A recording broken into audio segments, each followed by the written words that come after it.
Bem-vindas e bem-vindos à nossa conversa de hoje. A gente vai mergulhar em um perfeito cavalheiro, sabe?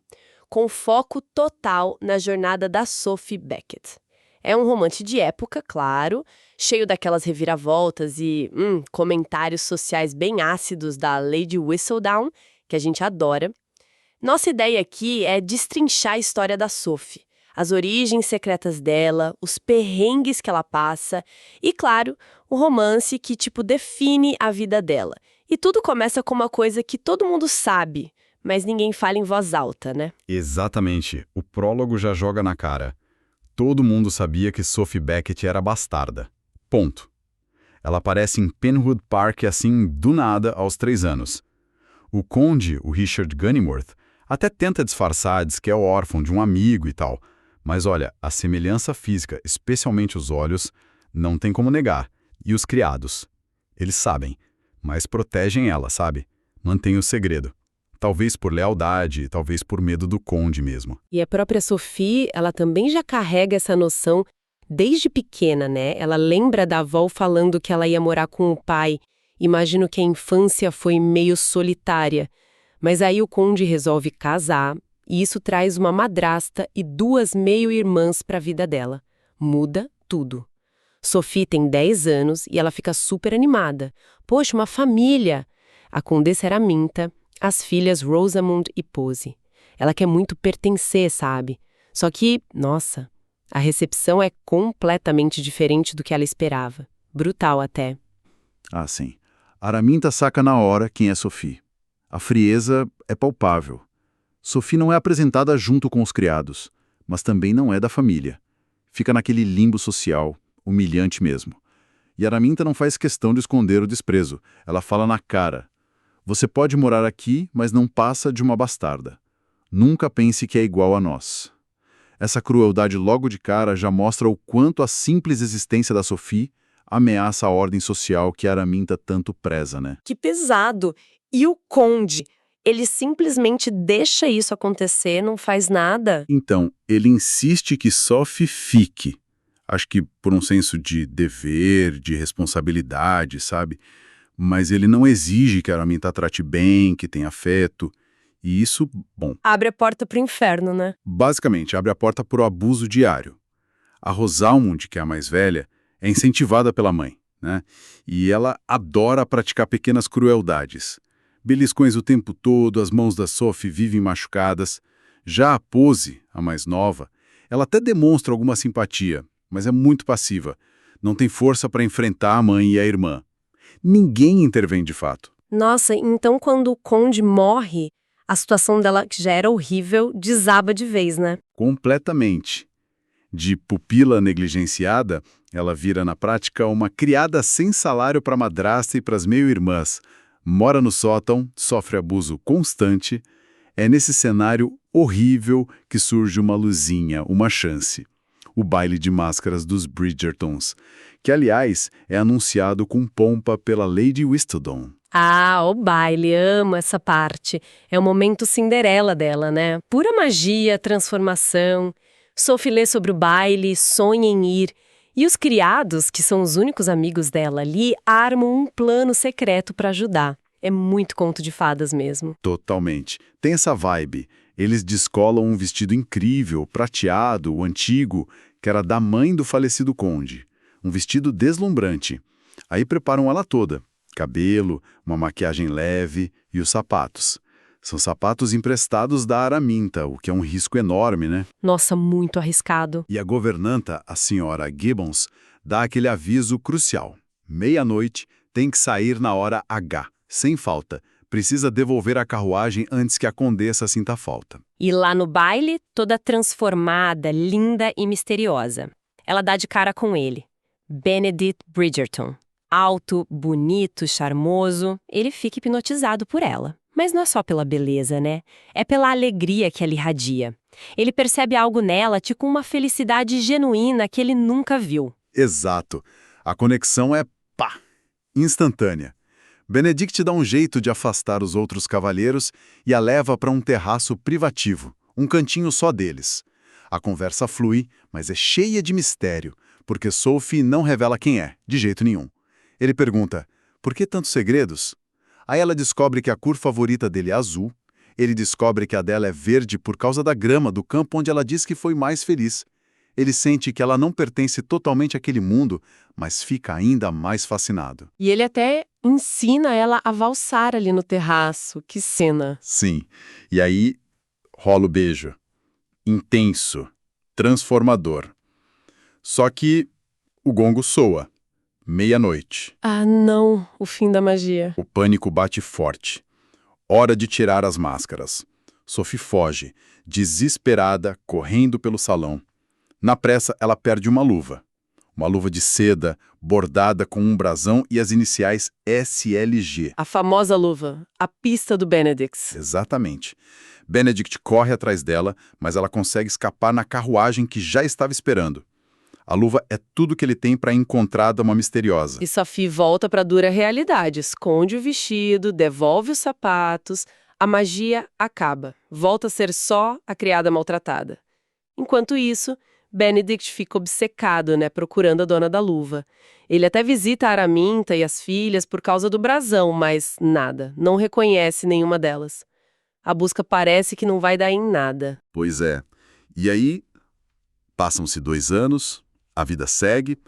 Lady Whistledown comenta que a temporada está meio morna, que o Benedict anda pela sociedade, mas parece sempre procurar alguém.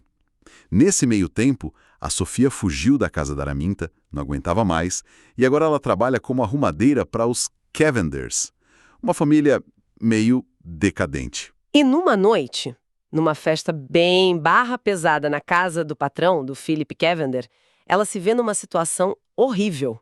Ele e os amigos bêbados tentam agarrá-la. Que pavor! É apavorante mesmo, mas quem aparece para salvar o dia? Ele, o Benedict. O próprio. Ele estava na festa, se sentindo totalmente deslocado naquele ambiente. E ele vê a cena e intervém na hora, com firmeza. Solte a moça. Mas o curioso... Ele não a reconhece? De jeito nenhum!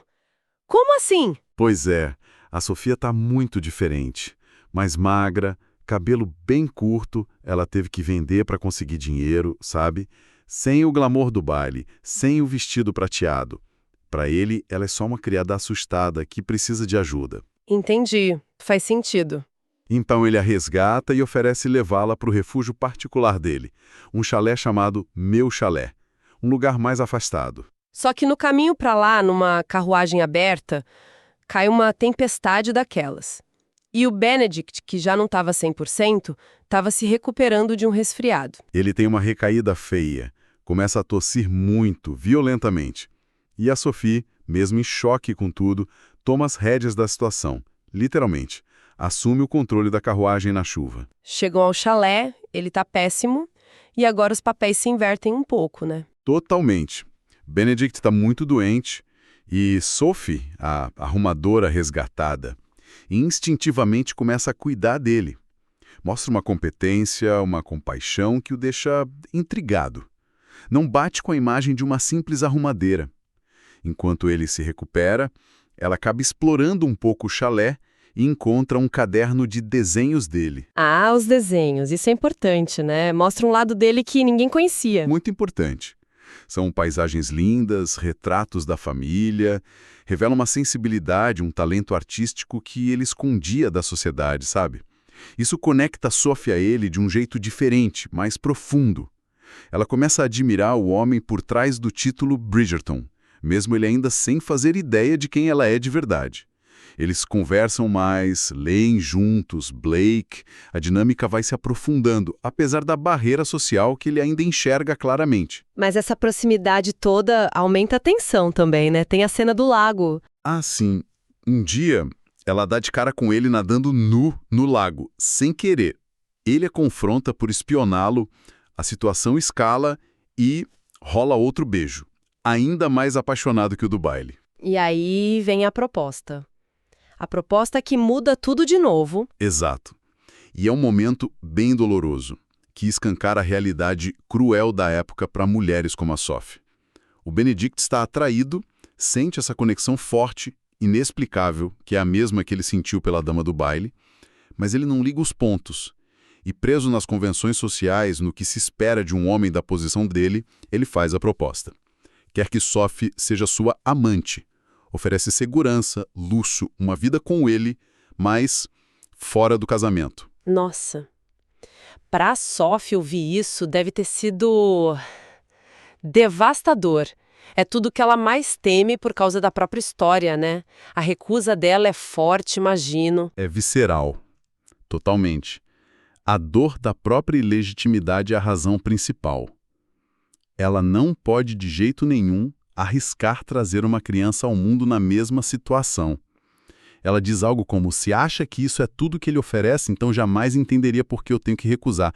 E a paixão, a dor na recusa dela, finalmente fazem Benedict entender. A ficha cai. Você é uma filha ilegítima, ele percebe a origem dela. Isso choca, mas a reação dele é... inesperada. E bem coercitiva, pra ser sincera. Ele parte para chantagem, né? Exatamente. Ele fica confuso, talvez se sentindo culpado, talvez meio possessivo, não sei. E dá um ultimato pra ela. Ou aceita um emprego de criada pra mãe dele, a Violet Bridgerton, em Londres, ou ele a denuncia por roubo. Uma ameaça velada, mas clara. Que horror. Ela fica sem saída. Sem opção nenhuma. É forçada a aceitar. Isso mostra bem o desequilíbrio de poder ali, naquele momento. É bem pesado. E lá vai ela pra casa Bridgerton, na Grosvenor Square. Que irônico, né? Trabalhar justamente na casa da família do homem que ela ama, que quase a tornou amante. Como é que ela é recebida lá? Surpreendentemente bem até. A Violet Bridgerton a trata com uma gentileza, um respeito que a Sophie nunca tinha recebido de ninguém da aristocracia. É um choque positivo para ela. E as irmãs mais novas, Eloise, Francesca e Hyacinth, também são legais, acolhedoras. Sophie se adapta bem, gosta do trabalho, da família, mas vive tensa. Tensa por causa do Benedict, que mora ali perto e tá sempre por lá, e pelo medo constante de dar de cara com a Araminta, né? Que agora mora na mesma vizinhança. E ela acaba cometendo um deslize, não é? Sim, um deslize pequeno, mas significativo. Numa conversa com as mulheres Bridgerton, ela fica meio irritada porque elas não parecem ver o Benedict como um indivíduo, só como um Bridgerton. E aí ela deixa escapar que ele é um artista talentoso. E o olhar da Daphne, que é mais velha e sagaz, deixa a Sophie desconfortável. Ela sente que falou demais, que tem algo na história dela que não bate para as outras. O medo de ser descoberta só aumenta. E o pior acontece. Ela vê a Araminta na rua, bem em frente à casa dos Bridgerton. O pânico é total. Ela decide fugir de novo. Ela arruma a trouxinha dela, pronta para sumir, mas antes decide se despedir da Violet. E a Violet, que é muito intuitiva, percebe a angústia da Sophie. Oferece ajuda financeira sem nem perguntar o motivo. Uma pessoa incrível. Mas na hora de sair da casa... Araminta vê, e o escândalo é público. E a acusa de roubo, justo dos enfeites de sapato do baile. Que pesadelo. Araminta grita ladra. Um cara que passava na rua a segura, chamam as autoridades.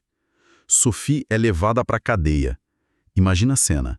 Lá na cela imunda, Araminta vai confrontá-la saboreando a vingança e revela o porquê de tanto ódio. Ela sempre achou que o conde amava Sophie. Um ressentimento antigo, sabe? Venenoso. Mas aí, a cavalaria Bridgerton chega para salvar o dia. Benedict e Violet aparecem na delegacia. E o Benedict, para proteger a Sophie na hora, solta a bomba para o magistrado. Ela é minha noiva. Choca todo mundo. A situação vira completamente. Nossa, que reviravolta. Araminta deve ter ficado possessa. Ela protesta, xinga a Sophie, a mãe dela, mas aí quem aparece? A Pose. A Pose, finalmente! A irmã mais quieta toma uma atitude. Sim. Pose defende a Sophie com unhas e dentes. Confessa que foi ela quem deu os enfeites para Sophie anos atrás, pro baile. Prendam-me junto com ela, ela diz, corajosa. E aí vem a maior revelação de todas. Pose conta que o conde deixou sim um dote para Sophie no testamento, mas a Araminta escondeu e gastou todo o dinheiro. Meu Deus! Isso deve ter sido um choque gigantesco para Sophie. Saber que o pai não a esqueceu totalmente. Sim. A dor de se sentir invisível. Exatamente. Saber do dote não apaga a falta de amor, claro, mas tira aquele peso enorme da indiferença total. Muda tudo para ela. A perspectiva sobre o pai, sobre si mesma. Ela tinha um valor, pelo menos financeiro, que foi roubado dela. E a Violet Bridgerton entra em cena com tudo, né? A Violet é estratégica. Com uma calma de dar medo, ela chantageia a Araminta na frente de todo mundo, ou a Araminta confirma uma história inventada, que Sophie é filha de um primo distante do conde, para torná-la respeitável, ou os advogados dos Bridgerton vão para cima para recuperar o dote roubado, que agora seria do Benedict por direito, já que ele se casaria com Sophia. Checkmate. Total. Araminta, completamente derrotada, não tem escolha a não ser concordar. Violet estabelece a nova identidade da Sophie para o magistrado, Sophie é libertada, e a Pose decide não ir embora com a mãe, e é acolhida pelos Bridgertons. É um momento forte. Violet abraça o Benedict, emocionada. Ufa, que tensão. Finalmente eles podem ter um momento de calma de verdade, né? Violet dá um tempo para eles a sós. Sim, na casa do Benedict, ali eles têm a conversa que precisavam ter há muito tempo. Ele pede desculpas sinceras mesmo por ter pressionado ela a ser amante. Reconhece o privilégio dele, a validade dos medos dela sobre ser ilegítima. Eu jamais deveria ter pressionado você, ele admite. É o momento de humildade dele. E a Sophie também se abre, né? Sobre o medo no baile, a sensação de que não tinha futuro para eles por causa da origem dela. Exato. E o Benedict reafirma. Ele a ama. Com dote, sem dote, com passado complicado, não importa. Você é a melhor pessoa que eu conheço. A conexão deles ali se solidifica. É mais que desejo, é companheirismo, conforto, amor de verdade que sobreviveu a tudo isso. Lindo. E a atração física continua lá, claro.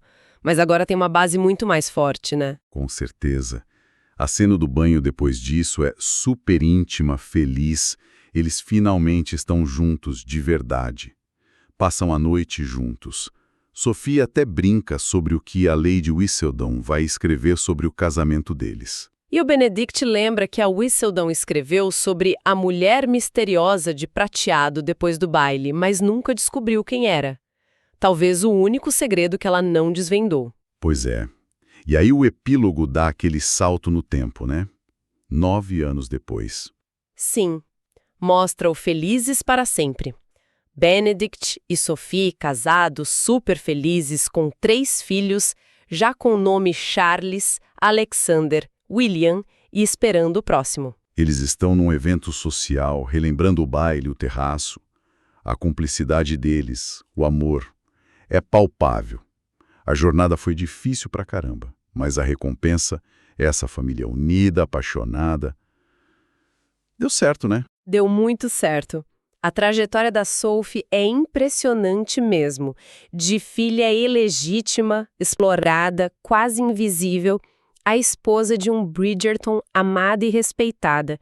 Isso levanta muitas questões sobre identidade, sobre classe social naquela época. Sem dúvida.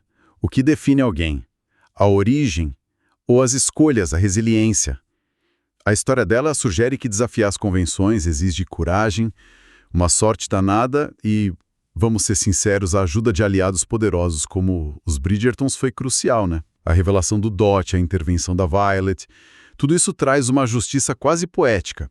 Mostra que as estruturas sociais, por mais rígidas que fossem, podiam ser contornadas com os recursos certos. Fica essa reflexão, né, sobre o peso do passado contra a nossa capacidade de, talvez, reescrever o próprio destino, mesmo quando tudo parece contra.